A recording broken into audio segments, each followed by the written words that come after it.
ಇನ್ನು ಕೂಡಲ ಸಂಗಮದ ಪಂಚಮಸಾಲಿ ಸಂಬಂಧಪಟ್ಟ ಹಾಗಿನ ಮಠದ ಪೀಠಾಧ್ಯಕ್ಷರಾಗಿದ್ದಂತ ಜಯಮೃತ್ಯುಂಜಯ ಶ್ರೀಗಳನ್ನ ಪೀಠಾಧ್ಯಕ್ಷ ಸ್ಥಾನದಿಂದ ಉಚ್ಚಾಟನೆ ಮಾಡಿರುವಂತಹ ವಿಚಾರ ಇದೆಯಲ್ಲ, ಇದು ಜಯಮೃತ್ಯುಂಜಯ ಶ್ರೀಗಳು ಅವರ ಭಕ್ತರು ವರ್ಸಸ್ ಟ್ರಸ್ಟ್ನ ನಡುವಿನ ದೊಡ್ಡ ಹೋರಾಟವಾಗಿ ಈಗ ಕಂಡು ಬರ್ತಾ ಇದೆ.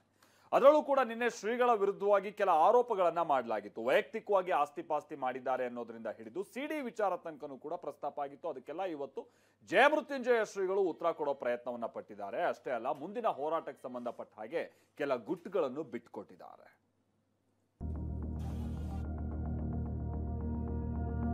ಬರಬೇಡ ಅಂತ ಹೇಳ್ತಾ ಇದ್ದೀವಿ. ನಾನು ಯಾರ ಕೈಲಿ ಯಾರನ್ನ ಉಚ್ಚಾಟನೆ ಮಾಡಲಿಕ್ಕೆ ಸಾಧ್ಯವಿಲ್ಲ. ಅವರಿಗೆ ಸ್ವಾಭಿಮಾನ ಸಂಸ್ಕಾರ ಅನ್ನೋದು ಏನಾದ್ರು ಇದ್ರ ಉಳಿಯೋದು ಚಲೋ. ಟ್ರಸ್ಟಿಗೂ ನನ್ನ ಪೀಠಕ್ಕೂ ಯಾವುದೇ ಸಂಬಂಧ ಇಲ್ಲ.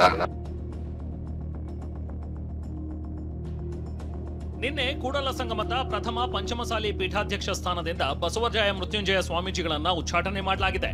ಬಾಗಲಕೋಟೆ ಜಿಲ್ಲೆ ಹುನಗುಂದ ತಾಲೂಕಿನ ಕೂಡಲ ಸಂಗಮದ ಪೀಠದಲ್ಲಿ ನಿನ್ನೆ ಅಖಿಲ ಭಾರತ ಪಂಚಮಸಾಲಿ ಟ್ರಸ್ಟ್ ಅಧ್ಯಕ್ಷ ವಿಜಯಾನಂದ ಕಾಶಪ್ಪನವರ್ ನೇತೃತ್ವದಲ್ಲಿ ನಡೆದ ಕಾರ್ಯಕಾರಿಣಿ ಸಭೆಯಲ್ಲಿ ಈ ನಿರ್ಧಾರ ಕೈಗೊಂಡಿದ್ರು. ಸ್ವ ಆಸ್ತಿ ಹೊಂದಿದ್ದಾರೆ, ಹಣಕಾಸಿನ ವ್ಯವಹಾರ, ಟ್ರಸ್ಟ್ ಮಾತು ಕೇಳುತ್ತಿಲ್ಲ, ಸ್ವಾಮೀಜಿಗಳು ಸ್ವಾಮೀಜಿಗಳಾಗಿ ಉಳಿದಿಲ್ಲ, ಹೀಗೆ ಸಾಲು ಸಾಲು ಆರೋಪ ಮಾಡಿ ಉಚ್ಚಾಟನೆ ಮಾಡಲಾಗಿದೆ. ಪೀಠಕ್ಕೆ ನಿನ್ನೆ ಸಂಜೆಯೇ ಬೀಗ ಬಿದ್ದಿದೆ. ಕಾಶಪ್ಪನವರ್ ಕೂಡ ಸಂಸ್ಕಾರ ಸ್ವಾಭಿಮಾನ ಇದ್ರೆ ಸ್ವಾಮೀಜಿ ಪೀಠದ ಕಡೆ ಬರಬಾರದು ಅಂತ ಕಿಡಿಕಾರಿದ್ರು. ಬರಂಗಿಲ್ಲ ಅಂತ ನಾವು ಹೇಳ್ತಾ ಇದೀವಿ, ಬರಬೇಡ ಅಂತ ಹೇಳ್ತಾ ಇದ್ದೀವಿ.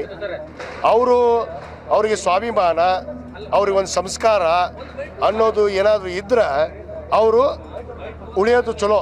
ಯಾರು ಅವರಿಗೆ 15 ಎಕರೆ ಜಮೀನು ತಗೊಂಡು ಮಲಪ್ರದ ನದಿ ದಂಡಿ ಮ್ಯಾಗ ಹಾಸ್ಟೆಲ್ ಕಟ್ತೀನಿ ಅದನ್ನ ಕಟ್ತೀನಿ ಅಂತ ಹೇಳಿರಲ್ಲ, ಅಲ್ಲಿ ಹೋಗಿ ಮಕ್ಕೋಬಹುದು.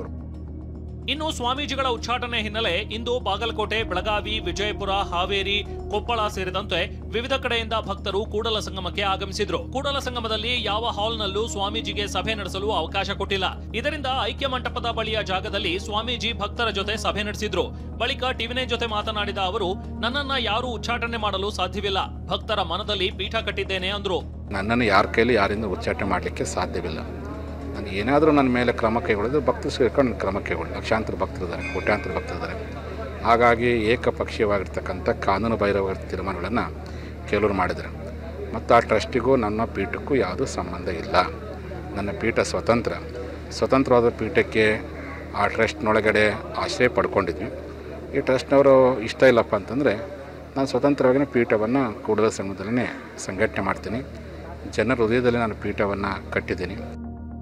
ಈ ಬಗ್ಗೆ ಮಾತನಾಡಿರುವ ಹರಿಹರ ಪಂಚಮಸಾಲಿ ಪೀಠದ ವಚನಾನಂದ ಸ್ವಾಮೀಜಿ, ಅದು ಆ ಮಠದ ಧರ್ಮದರ್ಶಿ ಸಮಿತಿ ತೆಗೆದುಕೊಂಡ ನಿರ್ಧಾರ, ಈ ಬಗ್ಗೆ ನಾನು ಏನೂ ಹೇಳೋದಿಲ್ಲ ಎಂದಿದ್ದಾರೆ.